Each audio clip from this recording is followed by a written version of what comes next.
Hi YouTube, Flashback TNT here, back again for another video. You've read the title. In this one I'm going to talk about 3 more childhood games and tell you my nostalgic stories of them. It's going to be in rough chronological order of when I got them as a kid, so if you want to join me now and I'll get them off the shelf. First one will be GoldenEye. I'm sure you have probably heard of this one. It's quite popular. Next one is over my shoulder there, ISS 64.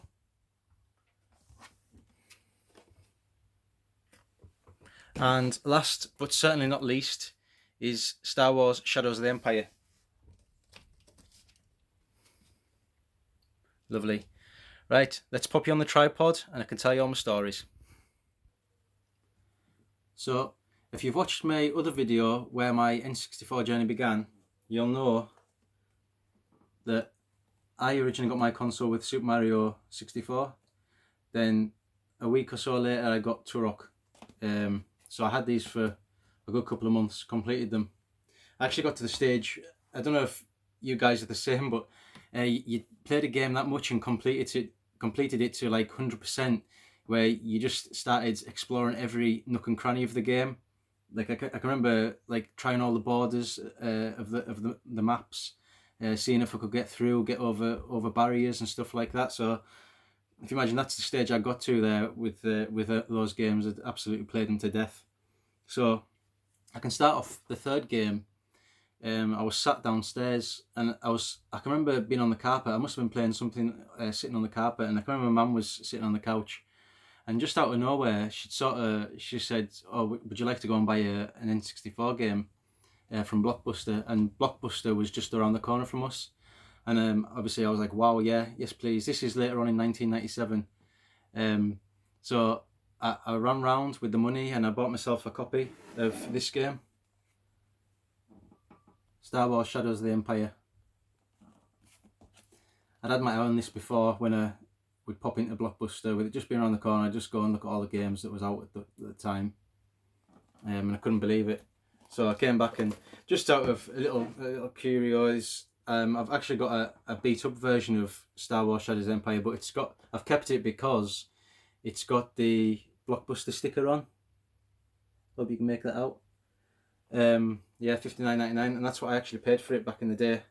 That's the type of box that I've been looking at, obviously in better condition than that. Yeah, so this was the third game I owned, and what a game it was. I'll admit it took me a long time to get into. I think it was like the third person style. I just wasn't, again, as a kid, it always took me a little while to get used to something. I had to warm to it, and I really enjoyed this. But you won't be surprised to hear, like, I really enjoyed it once I got to the Hoth battle.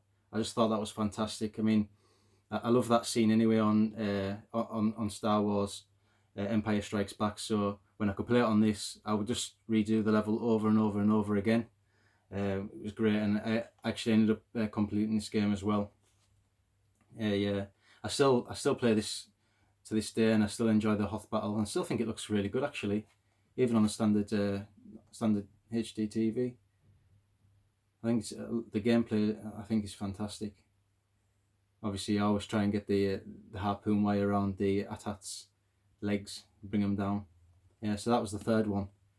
And then the other two, I think I got later on in 1997. So these will have been for birthdays and Christmases. I couldn't tell you which was which. I'd be lying if I said I could. But I think I definitely didn't get another one bought for me other than for Christmas or birthday. So it's pretty safe to say that this is roughly true.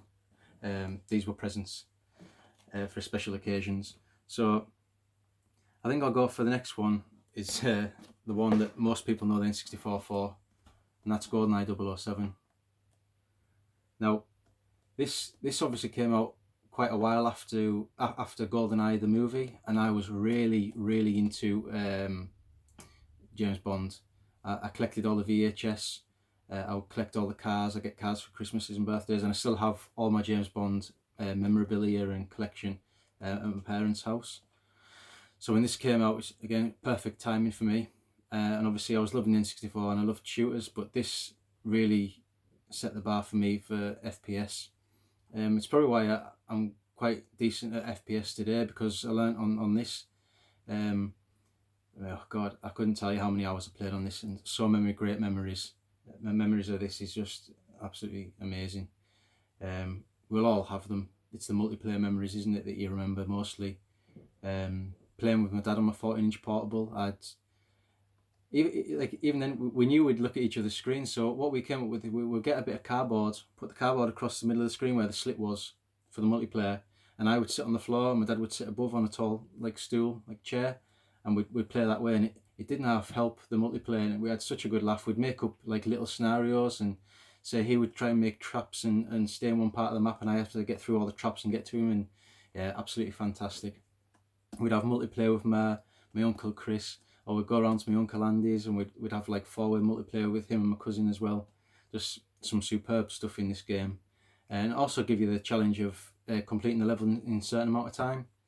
So that kept me going for a while, and I actually completed this on 00 Agent with all the cheats and that as well. So again, yeah, the hours on this I put in, I couldn't tell you, but absolutely fantastic. Yeah, again, I probably played this well into 1998, 99, no problem at all.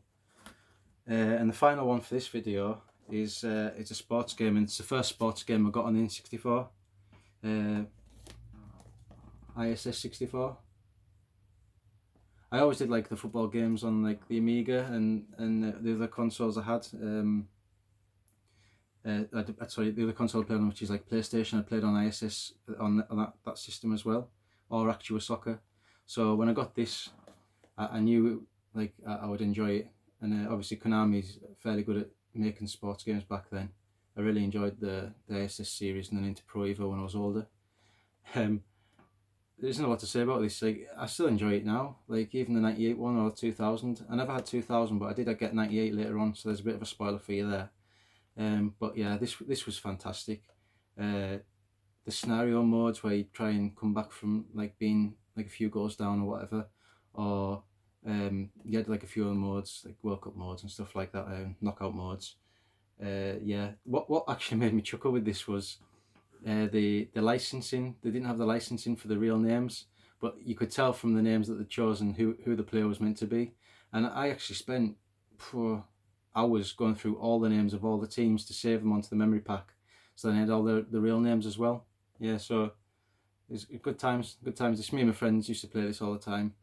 Have good matches. Quite anxious games where you know what it's like playing FIFA these days.